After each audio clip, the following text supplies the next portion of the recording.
sunshine of this day. Thank you. Thank you for this beautiful fall weather.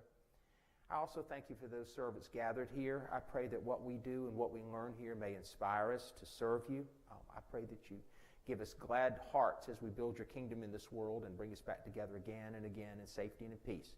And in Jesus' name we pray. Amen.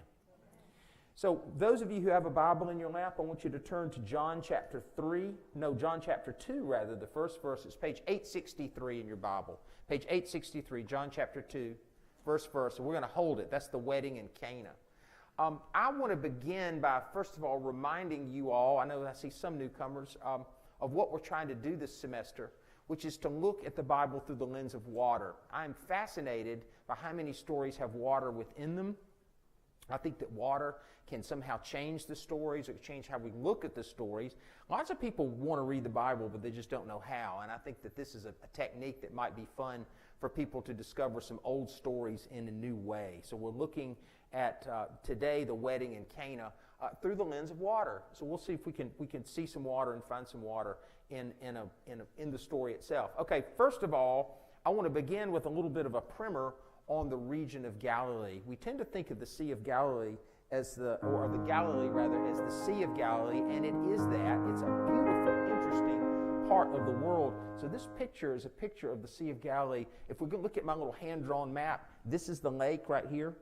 And by the way, Edon reminded me, even though this is technically, for us, would be considered a lake, it has the same surface area as Lake Martin. It's 7 miles across, 11 miles wide. The Hebrew word, they had no word in the world of Jesus for lake. They only had a word for sea. They lived in such a water-stressed world that any large amount of water would be a sea to them. So see, that's another way that we can look at water, look at the Bible through the lens of water. But you're looking, this particular photograph, you'd be looking from the Golan Heights down to the sea. So this is where you're looking, south and east, just to give you a little bit of an orientation. Very, very pretty part of the world. Galilee is a region. This is where I'm trying to go. It's not just a lake, it's a region.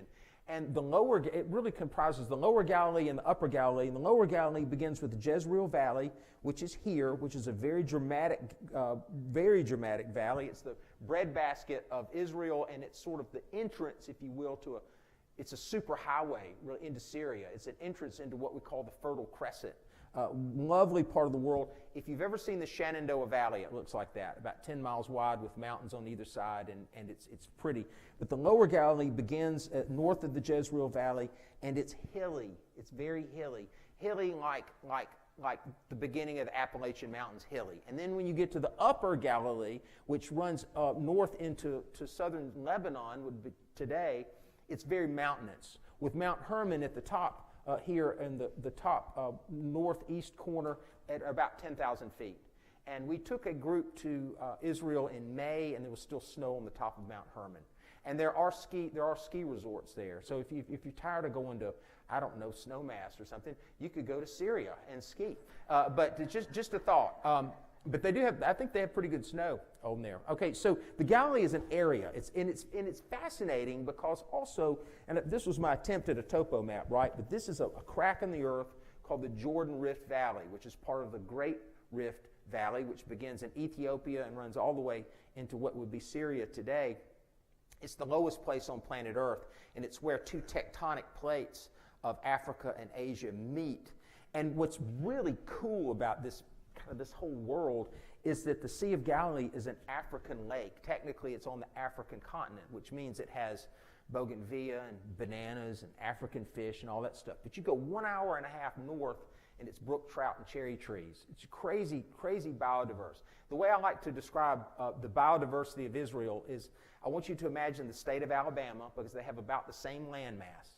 Now, put Mount Hermon in Huntsville with snow on the top, and Mobile would be the Gulf of Aqaba, and beside, the Red Sea and all that. I mean, it's crazy, crazy biodiverse kind of place. And I'm fascinated that the animals, or the flora and the fauna, they don't really move right out of their region. So African jackals, if you will, don't go north where they don't belong. They somehow know, kind of where they are.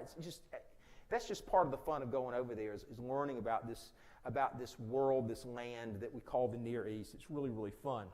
So The first lesson for this morning is to know that when we say Galilee, we're not necessarily talking about the Sea of Galilee. We're talking about a region. Nazareth, the town where Jesus grew up, was a place in the Galilee. So Nazareth is here, and it's a hilltop town. It overlooks the Jezreel Valley. And in one podcast episode that you can find now on the podcast in this season, I call it Lookout Mountain. And it reminds you that Jesus grew up, Lookout Mountain, right, Chattanooga, where you could go see 7 states.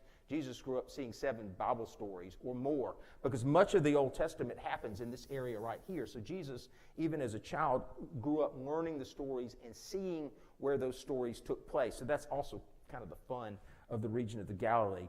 Down the hill from Nazareth, in this hilly place, is the town of Cana.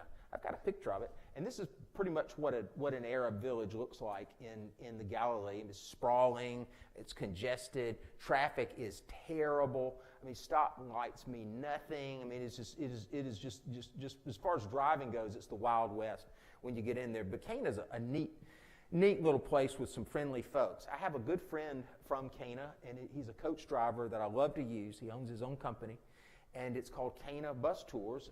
His name is Badia, which is Arabic for buddy. And Buddy's a cool guy, and what I love about him is he represents the complexity of the population of this part of the world. Buddy is a Christian. He's an Israeli, and he's a descendant of the Crusaders when they came to that part of the world. So he's not a Palestinian Christian. He's an Arab Christian with Crusader roots. And Buddy's a really nice fella. Cana is also a place where the disciple Nathanael is from, found in the Gospel of John. Nathanael was the one to say, "Can anything good come out of Nazareth?" Remember that line when Jesus is calling disciples? Can anything good come out of Nazareth? Well, now this is beginning to make sense to us because we know the proximity. I think Nathanael said this for 2 reasons. Can anything good come out of Nazareth? One, Nazareth is such an insignificant little town with about 800 people in it, max, that it's not even mentioned in the Old Testament, not even mentioned in the Hebrew Scriptures. Can anything good come out of Nazareth? So it would make sense that Nathanael would say something like that, but I suspect more. In the Galilee, it's very different than Jerusalem. If you go with me sometime, we'll start in the Galilee and then we travel to the city, and people always tell me in the end, everybody's always glad to see Jerusalem, and it's fun to go out at night and go to nice dinners and be in a city, but you just got to love the Galilee. It's just Mayberry. And everybody knows everybody, and doors aren't locked. And so I think that Nathanael said, can anything good come out of Nazareth? Kind of like the way someone from Jemison would say, can anything good come out of Calera? I mean, it's just country. These are 2 country towns. These are real places you can find on a map today. They were country then, and they're country now. And so I think there's a little bit of a good old-fashioned small area rivalry going on. And so what we have today, we're about to read the story of a wedding in this little village of Cana. And I think there are 2 ways that we can have a Bible study today. One is we can enjoy the story on its surface, the miracle and just the joy of it. I think the story just stands on its own. But then secondly, I think we can look for and find deeper meanings, which is what we're going to try to do. So now I've got you immersed in the world of the Galilee, and let's see what happens at a wedding. So this is John chapter 2, verse 1. If you've got a Bible in your lap, it's page 863. I'll read it to you. Let's see if we can hear something new. On the 3rd day, there was a wedding in Cana of Galilee, and the mother of Jesus was there. Jesus and his disciples had also been invited to the wedding.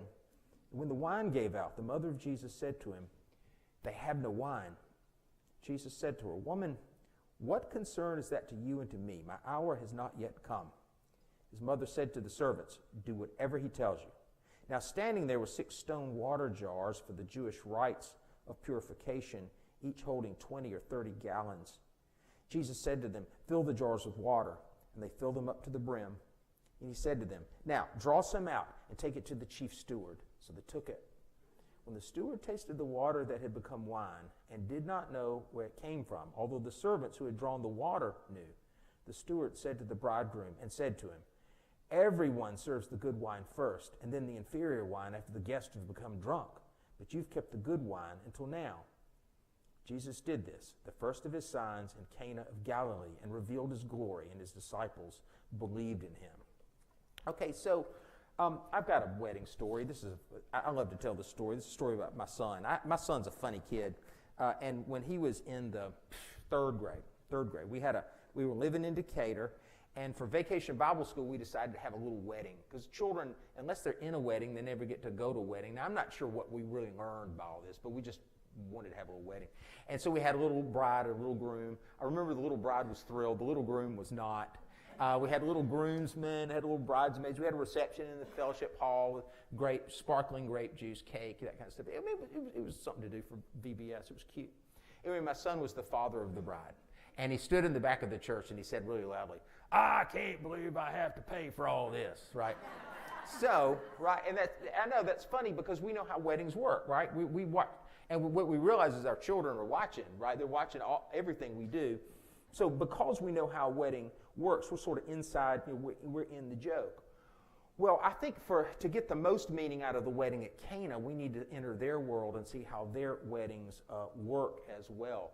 Hey, you might be interested to know, this is just a fascinating thing.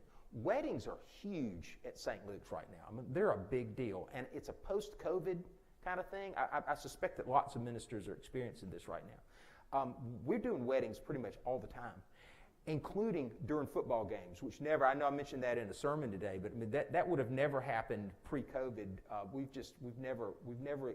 Because there's such a backlog, people will take any Saturday they can.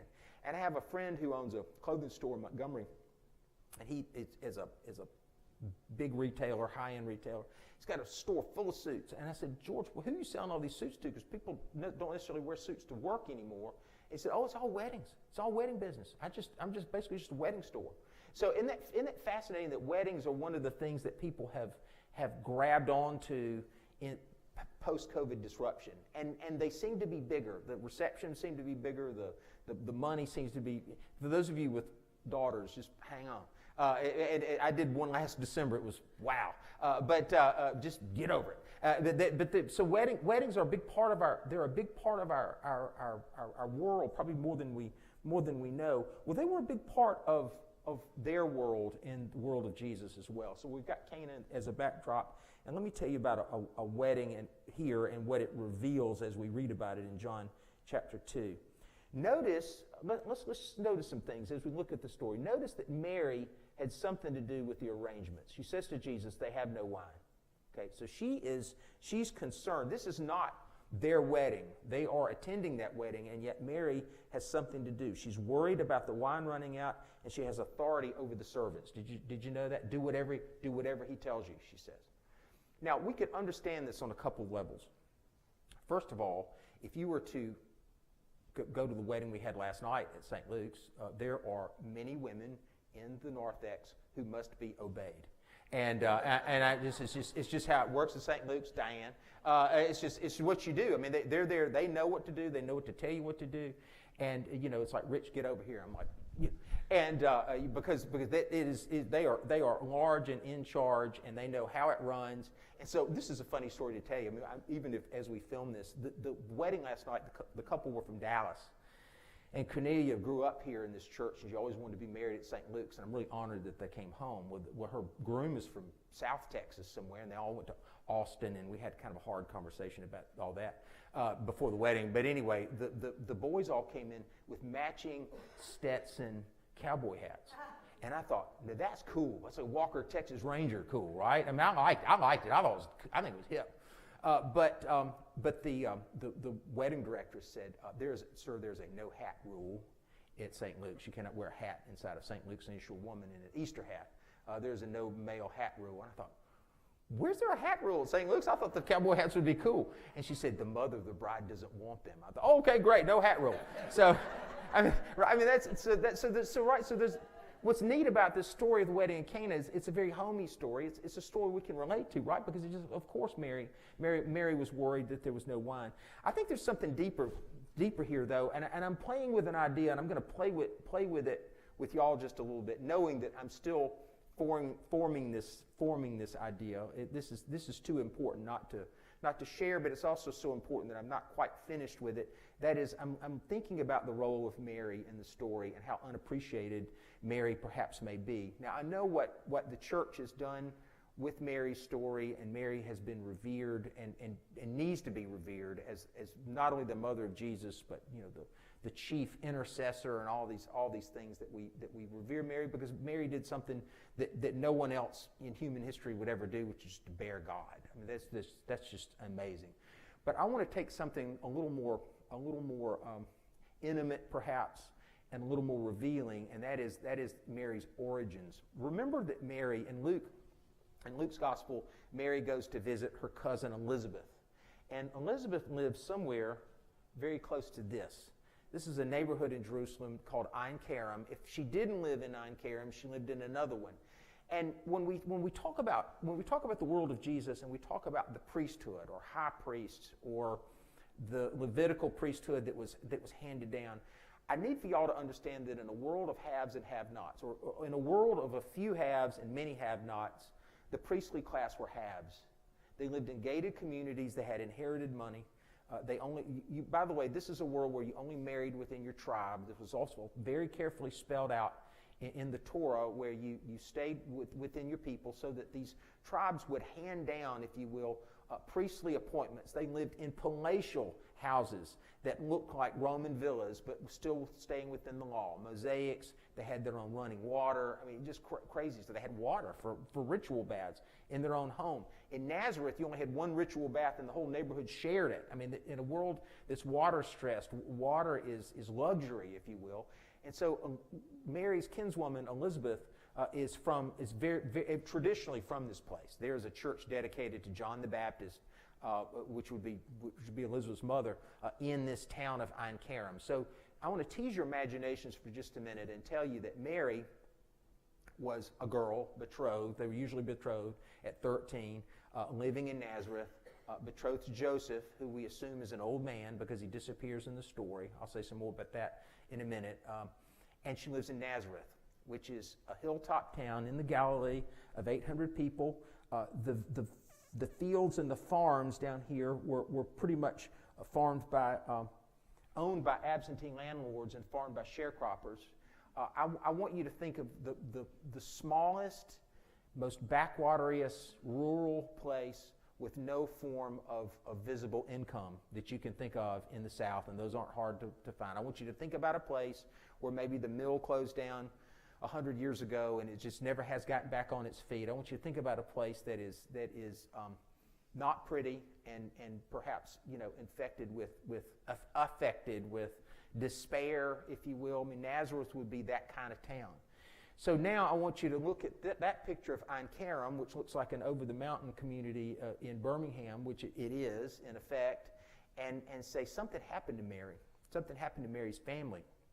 Mary also married Joseph, was betrothed to Joseph, who was from a different tribe, right? And so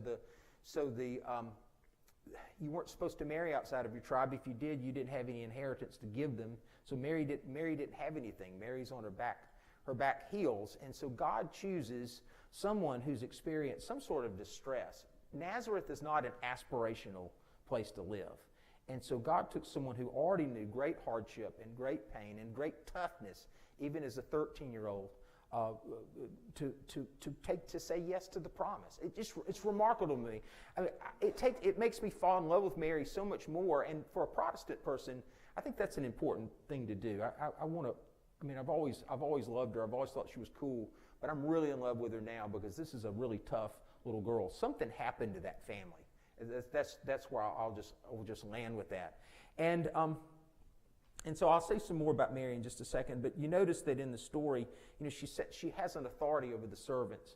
I think it's quite possible that she had authority over the servants because she came from a good family that knew how weddings work, and they knew how servants work, and they knew how things are. I mean, Mary's got a regal nature to her as someone who does know what the other side of the tracks might live like, and she holds her head high even in poverty. Isn't that cool to think about? It's just another layer of the onion, if you will, to make me love her even more. Notice that there's no Joseph in the story. It's just Mary and her son.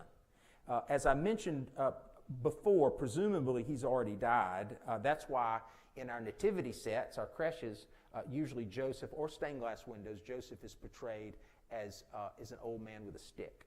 Look at stained glass windows that you know. Joseph, how you know Joseph? He's the guy he's the dude with the stick. And in my own nativity set, I've just got like a jumble of shepherds. I just picked one and just put them by Mary. So poor Joseph, he just gone. I mean, nobody even really knows who he is. He's not in the story. But here's what I want you to consider as we look at the snapshot of a wedding. That is, it's very possible that Jesus. Remember, Jesus didn't leave home till he was 30, right? He didn't begin his ministry till he was 30. It's very possible that he stayed home as long as he did to take care of his family. Now, sometimes people will come to me interested in going into the ministry and wanted to, go to seminary. And I will say this, a little bit of commentary here. So for those of you watching in the web verse, I'll just go ahead and say it. The problem with the Episcopal Church is when somebody starts acting like a serious Christian, we want to send them off to seminary and ordain them. And write them, if you can show up here just a little too much, poof, it's off to Sewanee. And so, so what I hope we can begin to do is recover the ministry of a robust ministry of the laity, where we just don't ordain every Christian in our church. And so people will come to see me and they'll say, Rich, I just love St. Luke's. Should I be a priest? I'm like, well, let's look at it. First of all, it's 3 years of residential seminary with no income, and then they won't pay you anything.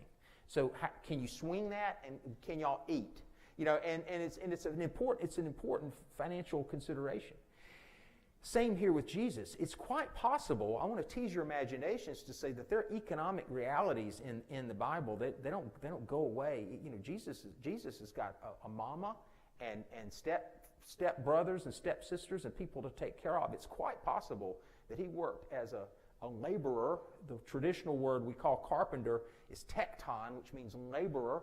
It's quite possible that he worked as a day laborer to support his family, but stayed there until they could be safe. He stayed with them until someone else could take care of her. I want to remind you that in the first century, your children were your retirement plan, which is kind of not the way now. Okay, so that they were responsible for taking care of you. It's just a neat thought. A couple of insights into this family at a wedding. Okay, the third thing that I want to talk to you about is it was a village wedding.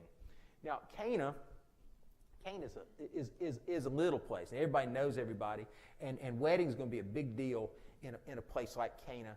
And weddings, as I've mentioned, weddings are a big deal here, perhaps because of our own village origins. Last week on St. Luke's Day, I told the story of a village wedding. I buried Janie Cotton a few years ago. Janie died in her 90s. She lived on Pine Ridge. And Janie Cotton was the prettiest teacher at Crestline Elementary School, 1950. Everybody wanted to be in Miss Janie's class.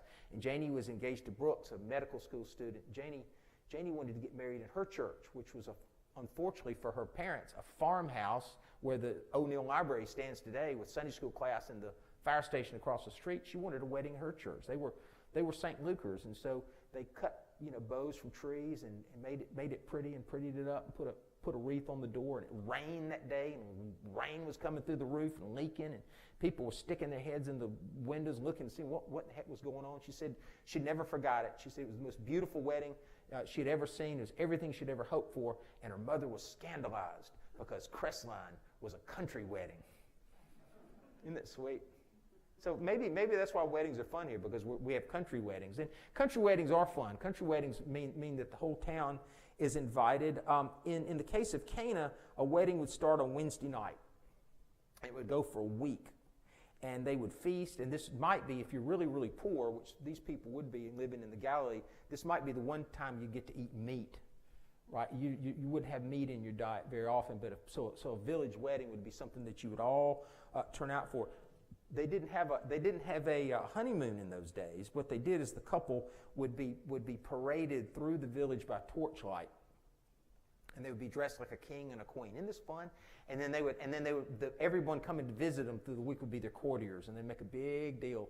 Now again, remember, these are just dirt poor people making a game in an otherwise very hard life. The hard part of living in the Roman Empire, under the Roman Empire, was not the threat of plumed soldiers knocking on your door in the middle of the night. It was the taxes that drove you from your ancestral land and kept food out of your mouth. And so this would be one little slice of heaven, if you will, in an otherwise a hard existence.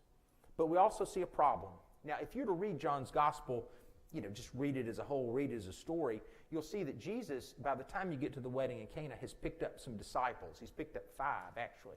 And it makes me wonder if Jesus didn't bring 5 extra mouths to a wedding that carefully counted out how many people they've got to feed and drink. But I will tell you that it was a big problem for this family, because hospitality is paramount. I mean, any failure of provisions would be a terrific humiliation.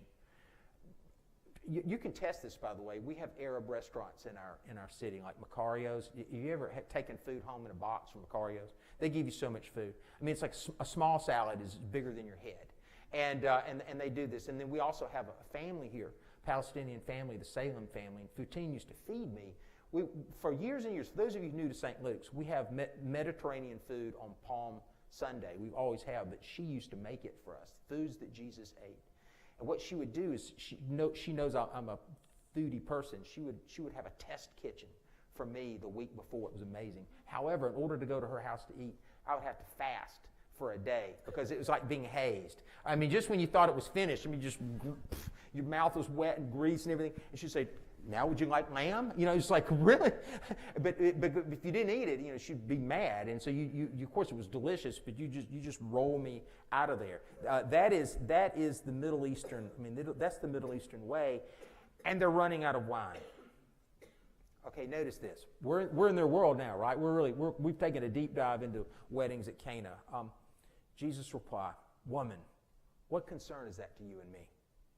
Now, those words sound harsh at first, but I will say that part of the challenge of biblical interpretation is you can translate a word, but you can't necessarily translate a meaning. You have to look other places for it. So if you were to, and if you note takers there, if you were to go to John chapter 19, which is the 1926, which is the Passion Gospel, the Passion story of Jesus on death on a cross. What does Jesus say to his mother as she's beside the beloved disciple John? "Woman, here is your son." So you begin to see that there's something different about the use of woman. It's a title of great respect. My hunch is that woman is more like mama. Now I'm gonna go back to Mary for just a minute. There's a game I like to play when I take people to this wonderful, cool place, and I call it a get. A get is when you can see something archaeologically or historically, and you can find it in the Bible. You can touch something that Jesus touched. You can walk on something that Jesus walked on. It's a really fun game. Or an Old Testament story. You can go where King David perhaps might have been. This sort of thing. And you can go to chapter and verse, and it just thrills me. It's like a scavenger hunt. Mary's hard to find.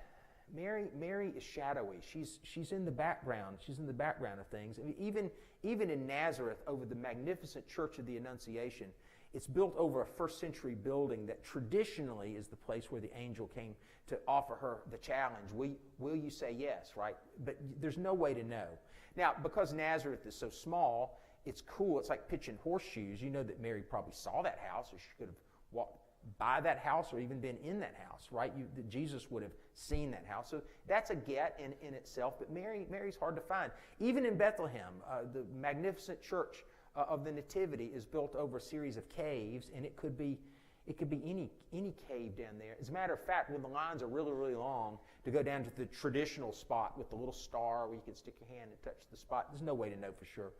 If you want to wait 3 hours for it, rock on. I mean, it ain't. I'll tell you this. It's not as fun as Space Mountain, so I wouldn't wait 3 hours for it. But what we can do is go to the Roman Catholic Church next door, which also was built over the same series of caves, and go down beneath, and any cave can be the place where he was born, and you can get a sense of what it was like to be in the spot where God so loved the world he became one of his own creation, right? And Mary gave birth to him. So even in Bethlehem, Mary is elusive, if you will. There's only one place that you know she was there. There's one place that you know she was there. I'll show you a couple pictures. It's the Church of the Holy Sepulchre in Jerusalem. She was there. Now, that church is built, you see that glass cabinet there? That's Calvary. That's on the top of the hill. That is Calvary. I know it's obscured by all that pretty artwork and the silver and the lamps and things, but that is built over a quarry where the Roman soldiers would kill people publicly so that they could frighten them into submission. It's right outside of a east-west gate and right on a road, right outside of the city. It's very close to the Temple Mount. It was not a hill far away, stood an old rugged cross. It was right there in town, and we can say scientifically and archaeologically that Jesus died there. But Mary was there too. She was there.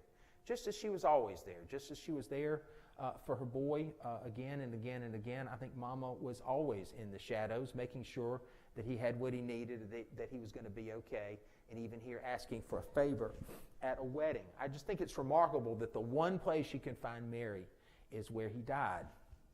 Now, for those of you who've been to the Church of the Holy Sepulchre, that picture should blow your mind. I took that picture in the summer of 2021 when the borders were closed to tourism. And so that's an empty Church of the Holy Sepulchre, which never happens.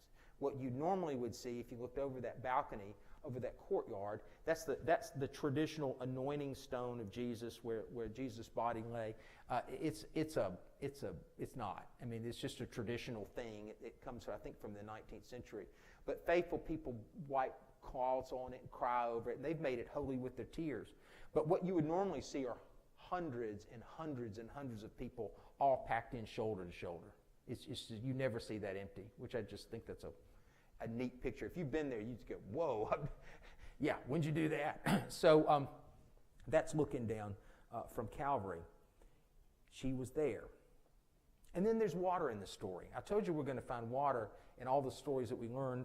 There were water jars for purification in this home, 20 to 30 gallon water jars for purification. Now, water would be used for worship and for the careful washing of hands. I said this in my sermon today. In the world of Jesus, to follow the law was to pray. And one of the ways that you follow the law was to wash your hands in a certain way.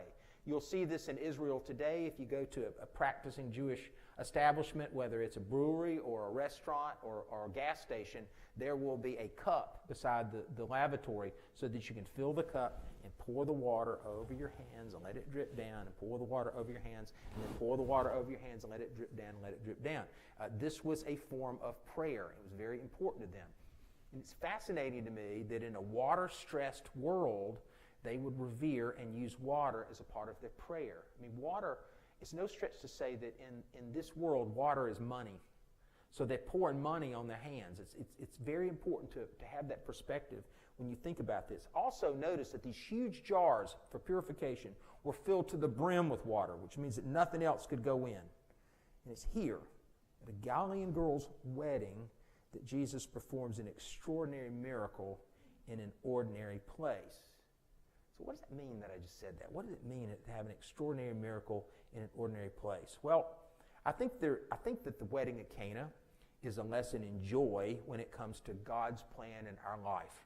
God wants us to be in a happy place. We Protestants really have done a lot to kill joy in religion and through the centuries, and we love to look dismal and have our pietistic, outlook on things. A church is not supposed to be fun. Children are supposed to sit still.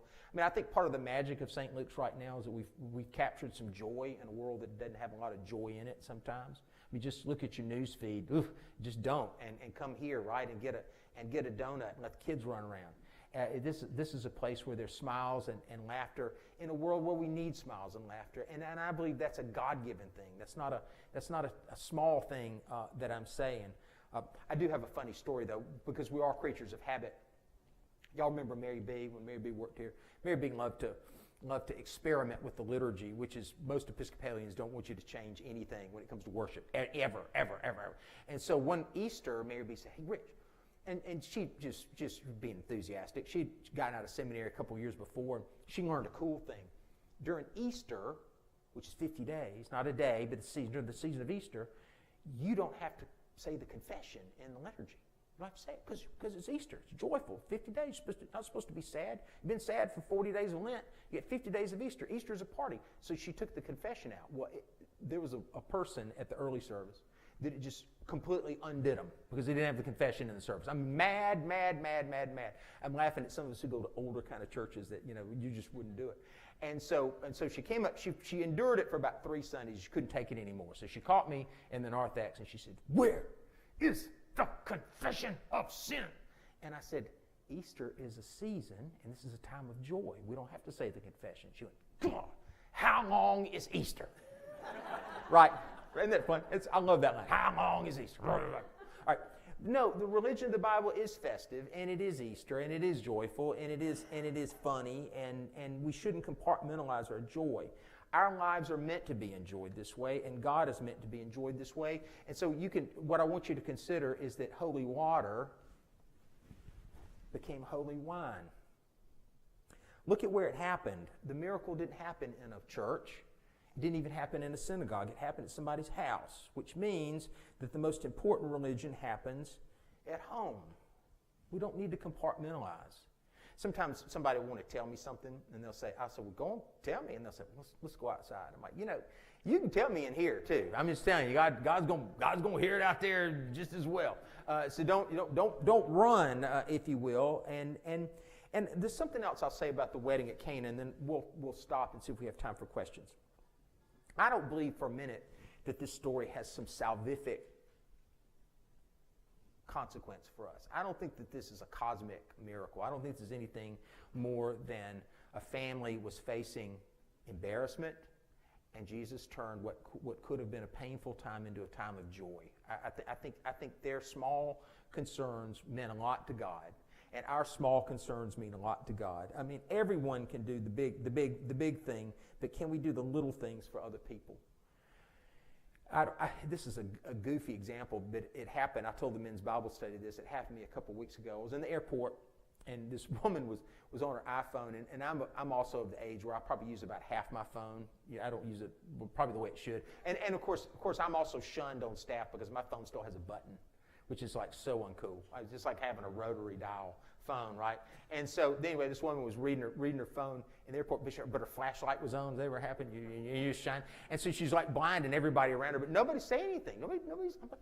It was just like a nail in between my eyes. So I walked over and I said, "Ma'am," I said, "let me help you get that flashlight off." And she was so pathetically grateful. I thought, what kind of world do we live in where we don't help somebody turn a flashlight off their phone, right? But can we do the little things? Can we look the cashier in the eye? Can we say thank you? Can we push the cart back to its holder? Can we pick up the trash on the street? Can we do those things too as we build the kingdom together? I mean, we can also do the heroic things when they come around, but can we just be deep down? Can we just be deep down good in that way? So it is a remarkable snapshot, and I hope that perhaps our takeaway is this: God wants joy for you in your world. Now, take it. Amen. Hey, let me turn this off again. We'll take questions.